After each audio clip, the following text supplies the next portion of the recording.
नमस्कार विद्यार्थी मित्रांनो. ऑफिसर्स ऑनलाईन अकॅडमीमध्ये मी सुप्रिया आपणा सर्वांचं मनपूर्वक स्वागत करते.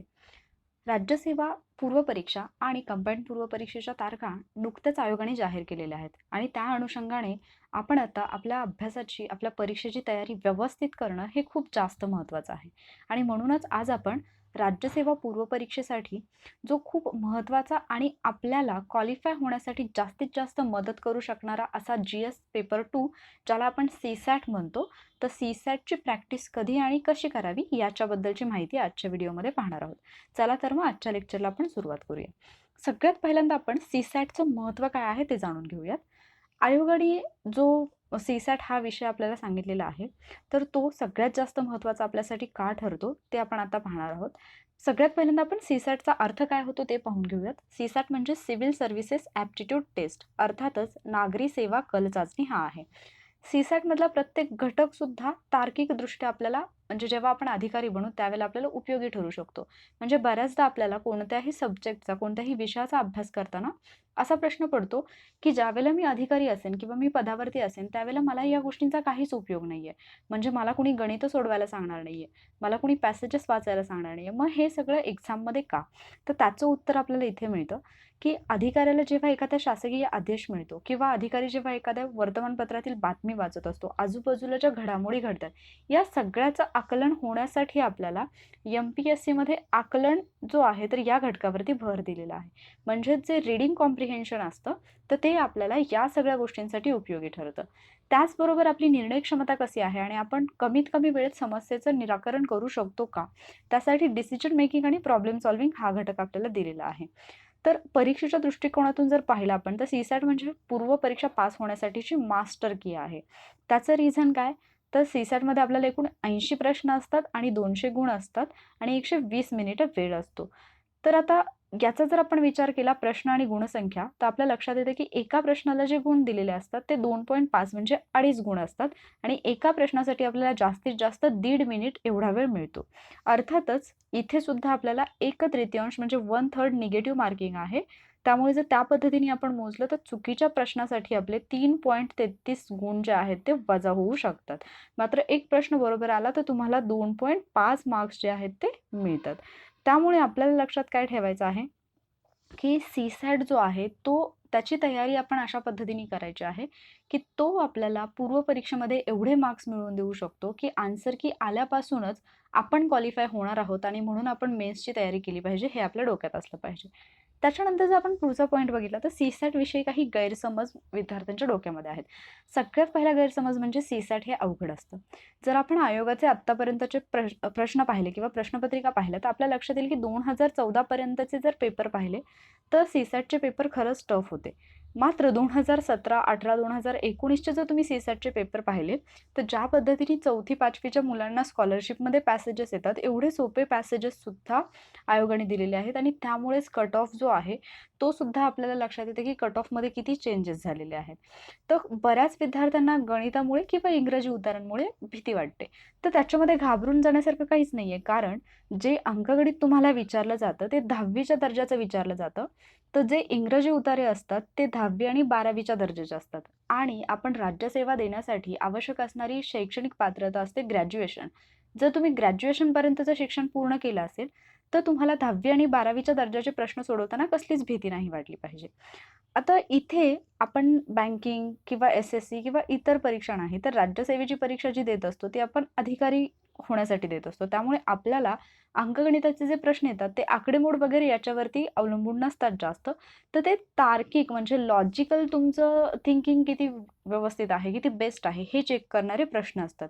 त्यामुळे आकडेवारीची भीती जर तुम्हाला वाटत असेल तर ती CSATसाठी तुम्ही मनातून काढून टाकावी. ओके. ज्यांचं लॉजिक चांगलं आहे तर ते लॉजिकने सुद्धा चांगले मार्क्स पाडू शकतात. आणि त्याचबरोबर आणखी एक गैरसमज आढळतो तो म्हणजे ज्यांचं सायन्स बॅकग्राऊंड आहे, म्हणजे इंजिनिअरिंगचे स्टुडंट असतील किंवा मेडिकलचे स्टुडंट असतील तर त्यांना CSAT सोपं जातं असं म्हटलं जातं. तर ते सुद्धा चुकीचं आहे, कारण आपल्याला फक्त 25 प्रश्न जे आहेत ते अंकगणित आणि बुद्धिमत्ता यावर येतात.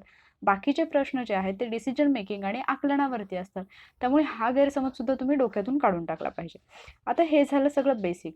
सगळ्यात पहिल्यांदा आपण आजचं जे लेक्चर आहे त्याच्या अजेंडाकडे येऊयात, म्हणजे याचा सराव आपण कधी केला पाहिजे. तर याचा सी-सॅट हा विषय असा आहे, की तुम्ही याचा सीझनेबल सराव करून चालणार नाही. म्हणजे तुम्हाला हा सब्जेक्ट जो आहे तो डेली अभ्यासण्यासाठी घ्यायचा आहे किंवा डेली सरावासाठी घ्यायचा आहे. त्याचं रिझन म्हणजे ज्यावेळेला तुम्ही अंकगणित आणि बुद्धिमत्तेचा सराव करत असता, जर तुम्ही खूप मोठ्या गॅपमध्ये टाकलात, तर बरीचशी सूत्र असतात किंवा बुद्धिमत्तेमध्ये जे काही तार्किक रित्या तुम्हाला सोडवायची गणितं असतात, तर त्या पद्धती तुमच्या विसरल्या जाऊ शकतात आणि म्हणून तुम्हाला हे डेली प्रॅक्टिसमध्ये ठेवायचं आहे. दिवसाचं प्रॅक्टिस करताना सुद्धा किंवा सराव करताना सुद्धा तुम्ही सी-सॅटसाठी एक ठराविक टायमिंग दिलं पाहिजे. म्हणजे बऱ्याच विद्यार्थ्यांना असं वाटत असेल, की मी उठल्या-उठल्या सकाळी सी-सॅट घेऊन बसेन आणि गणितं वगैरे सोडवेन किंवा मी रीडिंग कॉम्प्रिहेन्शन करेन. कारण सकाळी माझा मूड चांगला असतो, त्यामुळे माझे कॉम्प्रिहेन्शनचे प्रश्न बरोबर येतात. तर ही पद्धती तुमची चुकीची ठरू शकते. कारण जेव्हा तुम्ही आयोगाचा पेपर द्यायला जाता, राज्यसेवा पूर्व परीक्षा द्यायला जाल, तेव्हा तुम्हाला जो पेपर द्यायचा आहे सी-सॅटचा त्याचं टायमिंग तुमचं दुपारी 2 ते 4 असेल किंवा 3 ते 5 असेल. म्हणजे लास्ट इयर आयोगाने 2 ते 4 या वेळेमध्ये पेपर घेतलेला होता. त्यापूर्वी 3 ते 5 असं हे टायमिंग होतं. मग आपली एक मानसिकता कशी असते, दुपारी तुम्ही जेवण केल्यानंतर साधारणतः 2 ते 4 किंवा 3 ते 5 हा जो कालावधी असतो, तो तुमचा झोपेचा कालावधी असतो. आणि जर तुम्हाला रोजची दुपारी झोपायची सवय असेल, तर अर्थातच ज्या दिवशी तुमचा पेपर असेल, त्या दिवशी सुद्धा एक्झामच्या वेळेला एक्झाम हॉलमध्ये तुम्ही कॉन्सन्ट्रेट नाही करू शकणार. त्यामुळे तुम्हाला काय करायचं आहे, तर डेली 2 ते 4 या वेळेमध्ये किंवा 2 ते 5 असं या वेळेमध्ये तुम्हाला सी-सॅट घेऊन बसायचं आहे.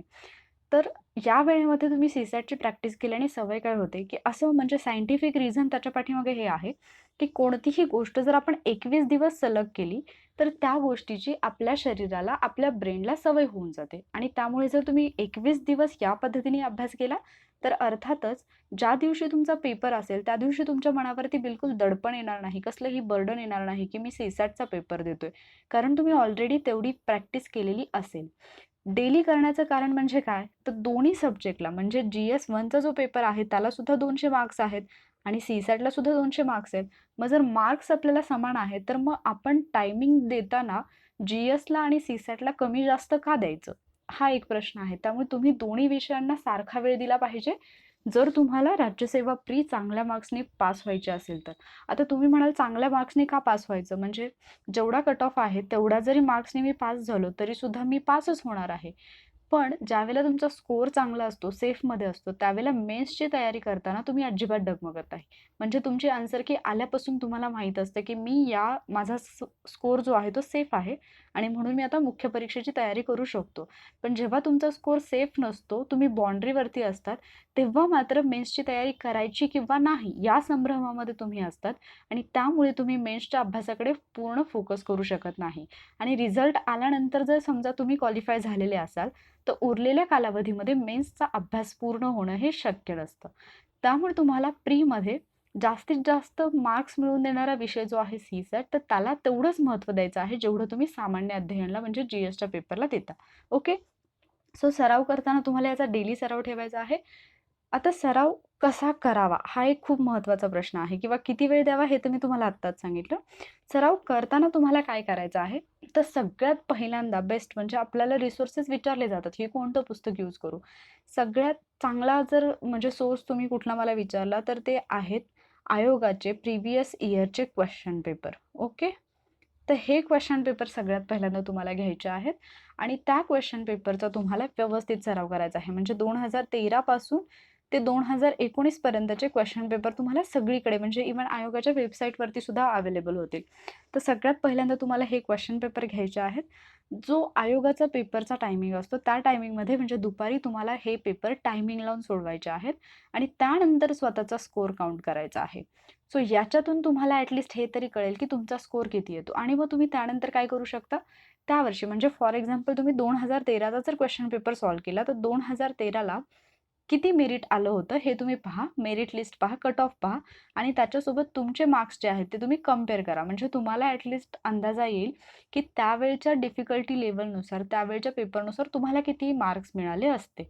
आणि मग याच्यातून समजा तुमचा स्कोर कमी येत असेल, तरीसुद्धा टेन्शन घ्यायचं नाही. जस्ट तुम्ही पहा की कोणत्या म्हणजे आकलनामध्ये तुमचे मार्क्स कमी येतायत, गणित बुद्धिमत्तेमध्ये कमी येतायत, डिसिजन मेकिंगला तुमचे मार्क्स किती येत आहेत. कारण डिसिजन मेकिंग हा असा घटक आहे की ज्याला निगेटिव्ह मार्किंग लागू होत नाही आणि तो तुम्हाला पैकीच्या पैकी सुद्धा मार्क्स मिळवून देऊ शकतो. तिथे तुम्हाला म्हणजे तुमचे मार्क्स जाण्याचे चान्सेस खूप कमी असतात.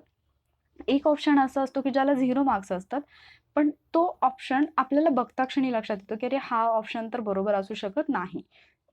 आणि जर समजा डिसिजन मेकिंगमध्ये एखाद्या प्रश्नाला तुमचे 0 मार्क्स येत असतील, तर मात्र तुम्ही काळजी घेण्याची आवश्यकता आहे. डिसिजन मेकिंगच्या प्रश्नांचा जास्तीत जास्त सराव आणि डिसिजन मेकिंगचे प्रश्न सोडवताना कोणती काळजी घ्यायला पाहिजे, हे तुम्ही पाहायला पाहिजे. जर डिसिजन मेकिंगबद्दल तुमचे काही डाउट्स असतील, तर तुम्ही तसं कमेंट बॉक्समध्ये किंवा लाईव्ह चॅटमध्ये मेन्शन करा. मी त्याच्यावरती सेपरेट एक व्हिडिओ लेक्चर घेऊन येईन. पण आता याचा सराव करताना काय करायचंय, तुम्ही आयोगाचे जे पॅसेजेस आहेत, तेच पॅसेजेस तुम्ही परत-परत सोडवा. त्याचबरोबर ज्यावेळेला तुमच्या आयोगाचे क्वेश्चन पेपर व्यवस्थितपणे सोडवून आणि त्याचं पूर्ण ॲनालिसिस करून होईल, मी तर तुम्हाला सजेस्ट करेन, की समजा तुम्ही एक पॅसेज सोडवला, तुमचे सगळे जेवढे पॅसेजेस तुम्ही सोडवलेत, त्याच्यामध्ये जर तुमचं एकाही पॅसेजचे 5 पैकी 5 प्रश्न बरोबर येत नसतील, तर तुम्ही आयोगाच्याच प्रश्नपत्रिकांचा परत-परत सराव करा. पण जर समजा तुमचे जे तुम्ही 10 पॅसेजेस सोडवताय, त्या 10 पैकी समजा तुमचे 4 पॅसेजेसचे क्वेशन आन्सर 5 पैकी 4 ते 5 प्रश्न जे आहेत ते बरोबर येतात आणि एखादाच पॅसेज आहे की ज्याचे तुमचे 2 किंवा 3च बरोबर येतात. तर त्याच्यामध्ये घाबरून जाण्यासारखं काहीच नाहीये. कारण आयोगाचे जे पॅसेजेस असतात त्याच्यामध्ये एखादा पॅसेज खूप डिफिकल्ट असू शकतो. त्याची लँग्वेज आपल्याला समजत नाही. त्याचबरोबर तुम्ही ज्यावेळेला पॅसेजेस सोडवत आहात, त्यावेळेला तो इंग्लिशमधून सोडवायचा की मराठीमधून सोडवायचा, तुमच्यासाठी कम्फर्टेबल लँग्वेज कोणती आहे, हेही तुम्हाला समजणं तितकंच आवश्यक आहे. म्हणजे सायन्सचे पॅसेज जर तुम्ही मराठीतून सोडवायला गेलात, तर ती लँग्वेज तुम्हाला समजायला खूप अवघड जाते. सो काही सब्जेक्टचे पॅसेजेस जे असतात, ते तुम्हाला इंग्लिशमधूनच सोडवणं जास्त बेटर राहतं. तर सराव कसा करायचा हे तुम्हाला समजलं असेल, की आयोगाचे पेपर्स पहिल्यांदा घ्यायचे आहेत आणि ते आयोगाच्या वेळेमध्येच बसून तुम्हाला टायमिंग लावून सोडवायचे आहेत आणि त्यानंतर तुम्हाला त्याचं ॲनालिसिस करायचं आहे. समजा तुम्ही आज एक पेपर सोडवला आणि तुम्हाला आज नाही वेळ मिळाला, की तुम्ही अर्थातच नाही मिळणार, की 80 प्रश्नांचं विश्लेषण करायचं आहे. सो तुम्ही दुसऱ्या दिवशी पेपर सोडवू नका. दुसऱ्या दिवशी तुम्ही आजच्या पेपरचं कंप्लीट एनालिसिस करा आणि मग तिसऱ्या दिवशी तुम्ही दुसरा क्वेश्चन पेपर सोडवायला घ्या. या पद्धतीने. पण तुम्हाला प्रॅक्टिस जेवढी कराल, तेवढं तुम्हाला जास्त फायद्याचं ठरेल. त्यामुळे प्रॅक्टिस ही मस्ट आहे. ओके. सो तुम्हाला समजलं असेल, की सी-सॅटचा अभ्यास किती वेळ करायचा आहे, कसा करायचा आहे आणि कधी करायचा आहे. ओके.